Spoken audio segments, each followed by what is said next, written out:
ನಮಸ್ತೆ ಸ್ನೇಹಿತರೆ, ಸ್ವಾಗತ ಕನಸು ಕನ್ನಡತಿ ಯೂಟ್ಯೂಬ್ ಚಾನಲ್ಗೆ. ಇವತ್ತಿನ ಸಂಚಿಕೆಯಲ್ಲಿ ಬಸವ ಜಯಂತಿ ಮತ್ತು ಅಕ್ಷಯ ತೃತೀಯ ಸ್ಪೆಷಲ್ ಆಗಿ ಹೋಳಿಗೆ ರೆಸಿಪಿಯನ್ನು ಶೇರ್ ಮಾಡ್ಕೋತಾ ಇದ್ದೀನಿ. ಹಾಗೆ ಸ್ನೇಹಿತರೆ, ಯಾರು ನನ್ನ ಚಾನಲ್ನ ಸಬ್ಸ್ಕ್ರೈಬ್ ಮಾಡ್ತಾ ನೋಡ್ತಾ ಇದ್ದೀರೋ ಪ್ಲೀಸ್ ಸಬ್ಸ್ಕ್ರೈಬ್ ಮಾಡ್ಕೊಂಡು ನೋಡಿ. ಮೊದಲಿಗೆ ನಾನಿಲ್ಲಿ ಹಳದಿ ತೊಗೊಂಡು ಒಂದು ಗ್ಲಾಸಲ್ಲಿ ಕಡಲೆಬೇಳೆಯನ್ನು ಹಾಕಿ ಕ್ಲೀನಾಗಿ ತೊಳೆದು ಕುದಿಸ್ಕೊಂಡು ತೊಗೊಂಡಿದ್ದೀನಿ. ಹಾಗೆ ಹೂರಣ ಕೂಡ ಈ ರೀತಿಯಾಗಿ ಮಾಡ್ಕೊಂಡಿದ್ದೀನಿ. ಸಾರಿ ಸ್ನೇಹಿತರೆ, ಕುದಿಯೋ ಟೈಮಲ್ಲಿ ನಿಮಗೆ ವಿಡಿಯೋನ ಮಾಡೋಕ್ಕಾಗಲಿಲ್ಲ, ಹಾಗಾಗಿ ಈ ರೀತಿಯಾಗಿ ಮಾಡ್ಕೋಬೇಕಾಗತ್ತೆ. ಹೂರಣನ ಹಳದಿ ತೊಗೊಂಡು ನಾನು ಮೈದಾನ ಹಿಟ್ಟು ತೊಗೊಂಡಿದ್ದೀನಿ. ಇದಕ್ಕೆ ಒಂದು ಸ್ವಲ್ಪ ನೀರು ಹಾಕಿ ಚೆನ್ನಾಗಿ ಕಲಿಸ್ಕೋಬೇಕಾಗತ್ತೆ. ನಮ್ಮ ಕಡೆ ಎಲ್ಲ ಕನಕ ಅಂತ ಕರಿತೀವಿ. ನೀವು ಯಾವ ರೀತಿಯಾಗಿ ಕರಿತೀರಾ ಅಂತ ಕಮೆಂಟ್ ಬಾಕ್ಸಲ್ಲಿ ಕಮೆಂಟ್ ಮಾಡಿ. ನಮ್ಮ ಮಮ್ಮಿ ಕಲಿಸ್ಕೊಳ್ತಾ ಇದ್ದಾರೆ ಈ ರೀತಿಯಾಗಿ. ನೋಡಿ, ಈ ರೀತಿಯಾಗಿ ರೆಡಿಯಾಗಿದೆ.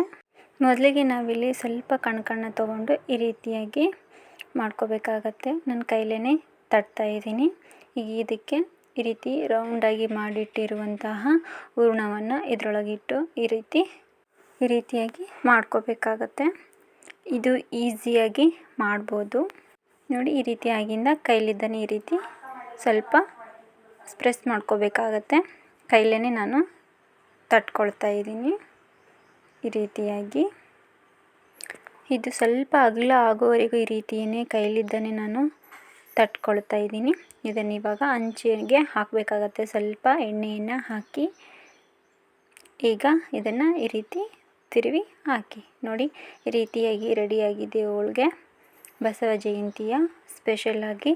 ನಿಮಗೆ ಏನಾದರೂ ಇಷ್ಟ ಆದರೆ, ರೆಸಿಪಿ ಇಷ್ಟ ಆಗಿದೆ ಅಂತೇಳಿ ಕಮೆಂಟ್ ಮಾಡಿ, ಹಾಗೆ ಲೈಕ್ ಮಾಡಿ.